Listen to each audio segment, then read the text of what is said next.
Welcome back, and if this is your first time watching, my name's Brandon, and I sell men's clothing on eBay. This is day 61 and a full 2 months of the What Sold series where I show you my daily eBay sales, and at the end of the video, I'm going to go over my net profit. Let's not waste any time, let's jump right into those sales.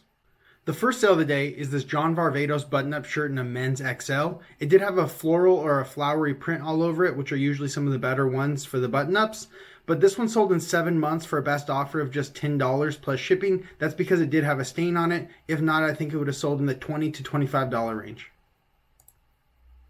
So number 2 was an Avi Kahala Hawaiian shirt in a men's large, and this one was new with tags. It didn't have the tag from Kahala, but it did have this tag still on it from Nordstrom Rack. So I did still sell it as new. I just put a note in the description. But this one sold in 7 days for a best offer of $35 plus shipping. This did come from the local buyout where I bought them from the doctor. It was 32, I think it was 32 Hawaiian shirts, and I paid $500, a little over $15 per shirt.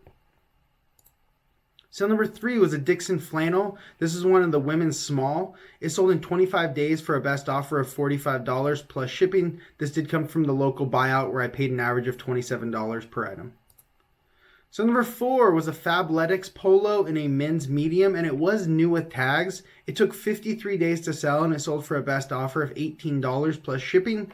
I was kind of surprised that it didn't sell quicker, and it didn't even sell for full price. This is very cheap, only $18 for a brand new Fabletics polo, but it's probably just a little bit of an oversaturated market.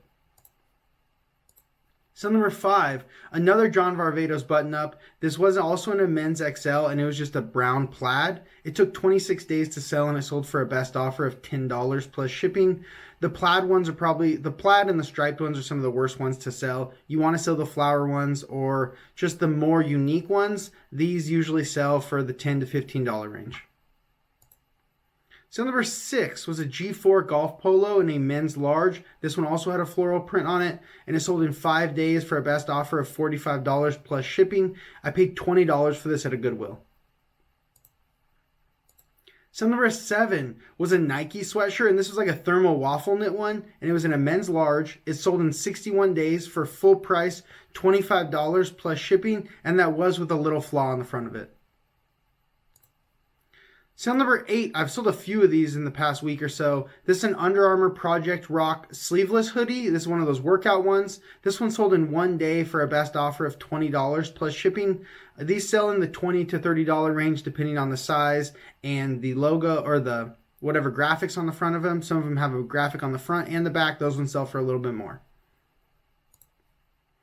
Sale number 9, another Mo Bamba Western shirt in a men's 15.5. This one sold in 2 days for a best offer of $55 plus shipping, and that was with a stain on the front of it between the buttons. Sale number 10 was a FootJoy golf polo in a men's large. This one took about 9 months to sell, and it sold for a best offer of $12 plus shipping. This is an example of an item that I just priced too high. I should have priced this in like the $17 range, and it probably would have sold a lot quicker and for at least $12, if not even more than that. Sale number 11 was a Nike US soccer jacket. This was a bigger puff jacket, and I couldn't find any comps in the thrift store for anything really similar to this, but I thought it would do well. I did pay $15 for it. I ended up selling it in 14 days for a best offer of $32 plus shipping. Sale number 12 was a Donald Trump dress shirt in a men's 17.5. This one sold in 3 days for a best offer of $13 plus shipping. It did have a pin mark on the collar of it that I didn't notice. I only paid $4 for it, so I'm still making a few bucks on it, not too bad. And one thing that I do want to note, and I think it was in the video yesterday when I sold another one of these, I kept calling the cuffs flip cuffs, but these are French cuffs. Flip cuffs are the ones that have a design on the inside, so when you flip them over, they have the design showing. The French cuffs are the ones that need to be held together with the jewelry. So the Trump dress shirts that you want to be looking for are the French cuff ones. If they don't have French cuff, don't buy them. They don't sell for a lot, and they don't sell through quick enough. So number 13 was a Levi's denim shirt in a men's medium. This was a pearl snap. It sold in 9 days for a best offer of $22 plus shipping. These always sell really well. So number 14 was a TNA Cozy AF sweater in a women's size 2. This one took about a year and a half to sell, and it sold for a best offer of $10 plus shipping, and it did have a little flaw in it as well.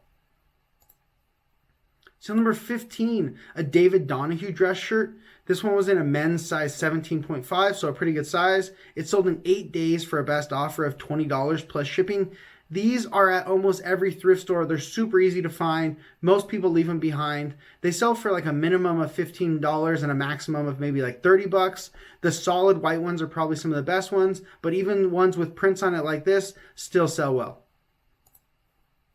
Sale number 16 was a Rain Spooner Joe Key Aloha Hawaiian shirt in a men's XL. This one took over a year to sell, and it sold for a best offer of $12 plus shipping.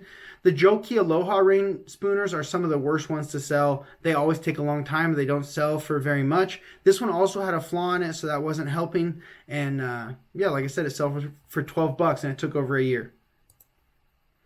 Sale number 17 and the final sale of the day were these Nike running shorts in a men's XL. They were actually a really weird material. They were really lightweight and really soft, and they did have the built-in lining. So the running shorts that have the built-in liner usually do a bit better.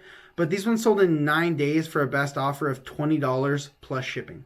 That's it for the sales. Let's jump right into those numbers.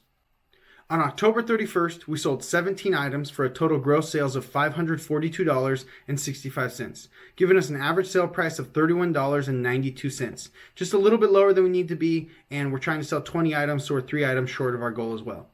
As you know, the selling costs and the net sales are always inaccurate. Let me show you guys what they really are. So the selling costs were $164.89. The breakdown for that is $65.44 in eBay final value fees, $88.48 in shipping labels, and $10.97 in promoted listing fees. 6 of the 17 sales came via promoted listings. I promote all my items at 5%. If we take away the selling costs as well as the taxes and fees collected by eBay away from the gross sales amount, that'll give us our net sales for the day of $351.40. We still need to take away our cost of goods. We're currently using an average cost of goods of $13.21. So for 17 items, that totals $224.57. If we take that away from our net sales, that'll give us our net profit for the day of $126.83. A little bit short of our goal, but a decent day. If these are our bad days, then we'd have great months. We just need to keep our bad days to days around this.